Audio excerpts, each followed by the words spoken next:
Hello കൂട്ടുകാരെ, നമ്മുടെ പുതിയ കുക്കിംഗ് വീഡിയോയിലേക്ക് എല്ലാവർക്കും സ്വാഗതം. നമ്മുടെ ചാനൽ ആദ്യമായിട്ട് കാണുന്നവർ ലൈക്ക് ചെയ്യാനും സബ്സ്ക്രൈബ് ചെയ്യാനും മറക്കല്ലേ. അപ്പം ഇന്ന് അമ്മൂട്ടി നല്ല കരച്ചിലാട്ടോ. ഓൻ എന്തെങ്കിലും തിന്നാൻ വേണം. അപ്പോൾ ഒന്നും ഉണ്ടായിരുന്നില്ല. ഞാൻ വേഗം കുറച്ച് അവലെടുത്ത് വറുത്തു. നമുക്ക് പെട്ടെന്ന് എന്തെങ്കിലും കടി വേണമെങ്കിൽ പെട്ടെന്ന് ഉണ്ടാക്കാൻ പറ്റുന്ന ഒരു സ്നാക്കാണിത്.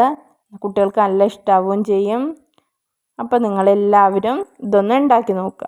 അപ്പോൾ നമ്മുടെ ഏത് അവലാണെങ്കിലും കുഴപ്പമില്ല, നല്ല പോലെ വറുത്തെടുക്കുക. ഞാൻ ലേശം അവലിട്ട് കൊടുത്ത് അവനോട് ഇരുത്തിയേക്കുക കേട്ടോ. അപ്പോൾ അവൽ വറുത്ത് ഇതുപോലൊക്കെ കടി ഉണ്ടാക്കി കൊടുത്താൽ കുട്ടികൾക്ക് നല്ല ഇഷ്ടാവുകയും ചെയ്യും.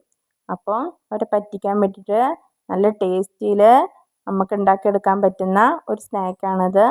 നമ്മുടെ കയ്യിലുള്ള അവലെടുത്ത് നല്ല പോലെ വറുത്തെടുക്കുക. വെള്ള അവലാണെങ്കിലും കുഴപ്പമില്ല, മട്ടയവലായാലും കുഴപ്പമില്ല, മറ്റേ പൊരി അവലില്ലേ, അവിൽ മിൽക്കൊക്കെ ഉണ്ടാക്കണേ, അതാണെങ്കിലും നമ്മുടെ കയ്യിൽ ഏത് അവലാണോ ഉള്ളത് അതെടുത്ത് വറുക്കുക.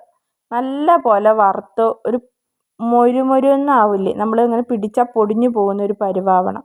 അതുവരെ ഒന്നങ്ങ് വറുത്തെടുക്കുക. അപ്പം നമ്മുടെ അവലൊക്കെ വറുത്ത് മാറ്റി വെച്ച് ആ ചട്ടിയിലേക്ക് തന്നെ നമുക്ക് ലേശം തേങ്ങയും കൂടി ഇട്ട് വറുത്തെടുക്കണം. ഇത് കുറച്ച് ദിവസമൊക്കെ എടുത്ത് വെക്കാനും പറ്റും കേട്ടോ. തേങ്ങയിൽ വെള്ളത്തിൻ്റെ അംശം ഉണ്ടാവരുത്.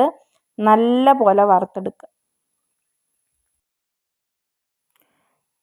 തേങ്ങ നല്ല പോലെ വറുത്തിട്ടില്ലെങ്കിൽ ഇത് 2 ദിവസമൊക്കെ എടുത്ത് വെക്കുമ്പോഴത്തേക്കും കേട് വന്നു പോകും. അപ്പോൾ നിങ്ങൾ നല്ല പോലെ തേങ്ങ വറുത്തെടുക്കുക. അങ്ങനെ ബ്രൗൺ കളർ ആവണമെന്നൊന്നുമില്ല, പക്ഷേ തേങ്ങയിൽ വെള്ളമില്ലാതെ നല്ല പോലെ വറുത്തെടുക്കുക. വറുത്ത് നമ്മൾ മിക്സിയിലേക്ക് ജാറിലേക്ക് ഇട്ട് കൊടുത്തിട്ടുണ്ട്. നമ്മുടെ അവൽ വറുത്തതും കൂടി ആ മിക്സിയുടെ ജാറിലേക്ക് ഇട്ട് കൊടുത്ത ശേഷം ഒരു ഏലക്ക, അത്യാവശ്യം വലിപ്പമുള്ള ഏലക്കയിനകത്ത് നല്ല തരിയുണ്ട് കണ്ടോ. അപ്പം ആ ഒരു ഏലക്ക ഇങ്ങോട്ട് ഇട്ട് കൊടുക്കുക. അതിലേക്ക് ഒരു സ്പൂൺ അല്ലെങ്കിൽ 1.5 ടീസ്പൂൺ പഞ്ചസാരയും കൂടി ഇട്ട് കൊടുക്കുക. നിങ്ങളുടെ മധുരത്തിനനുസരിച്ച് കേട്ടോ.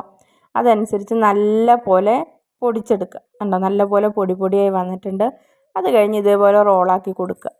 അപ്പോൾ നിങ്ങൾക്ക് വേണമെങ്കിൽ കയ്യിൽ ലേശം നെയ്യ് പരട്ടി ഇങ്ങനെ റോളാക്കി എടുക്കുക. ഞാൻ നെയ്യ് ഇവിടെ പരട്ടി കൊടുക്കുന്നില്ല, അല്ലാതെ തന്നെ ബോളാക്കി എടുക്കുന്നുണ്ട് കേട്ടോ. അപ്പോൾ ബോളാക്കി എടുത്ത് ഓരോന്നോരോന്ന് മാറ്റി വെക്കുക. അപ്പോൾ നിങ്ങളെല്ലാവരും ഇതേപോലെ ഒന്ന് ഉണ്ടാക്കി നോക്കണം. കുട്ടികൾക്ക് നല്ല ഇഷ്ടമാവുകയും ചെയ്യും. ഈവനിങ് ഒക്കെ ഒരു സ്നാക്ക് ആവുകയും ചെയ്യും. അപ്പോൾ അവലാണെന്ന് പറയുക പോലുമില്ല ഇങ്ങനെ ഉണ്ടാക്കി നോക്കിയാൽ. എളുപ്പത്തിൽ ഉണ്ടാക്കിയെടുക്കാനും പറ്റും. ഓയിലി അല്ലാത്തത് കൊണ്ട് ധൈര്യമായിട്ട് കുട്ടികൾക്ക് കൊടുക്കാനും പറ്റും. അപ്പോൾ നമുക്ക് പുറത്തുനിന്ന് വാങ്ങുകയും വേണ്ട. കുട്ടികൾക്കൊക്കെ നല്ല ഇഷ്ടമാകും. അപ്പം നല്ല മധുരമുണ്ട്. പുറത്തുനിന്ന് ലഡു ഇതൊക്കെ വാങ്ങിക്കൊടുക്കണേക്കാളും പെട്ടെന്ന് ഉണ്ടാക്കിയെടുക്കാൻ പറ്റുകയും ചെയ്യും. എല്ലാവരും ഉണ്ടാക്കി നോക്കിയിട്ട് കമൻറ്റ് ചെയ്യുക. അവനതൊരു കളിയാക്കണം. കമൻറ്റ് ചെയ്യുക, ലൈക്ക് ചെയ്യുക, സബ്സ്ക്രൈബ് ചെയ്യുക.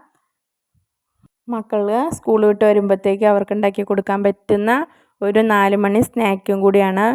തിരക്കുള്ളവർക്കൊക്കെ പെട്ടെന്ന് ഉണ്ടാക്കാൻ പറ്റുന്ന ഒരു സ്നാക്കും കൂടിയാണ് കേട്ടോ. ചായക്ക് എന്തെങ്കിലും സ്നാക്ക് വേണമെന്നുള്ളവർക്ക് ഇത് ഉണ്ടാക്കി നോക്കാം കേട്ടോ. എല്ലാവരും ഉണ്ടാക്കി നോക്കിയിട്ട് അഭിപ്രായം കമൻറ്റ് ബോക്സിലിടാൻ മറക്കണ്ട കേട്ടോ.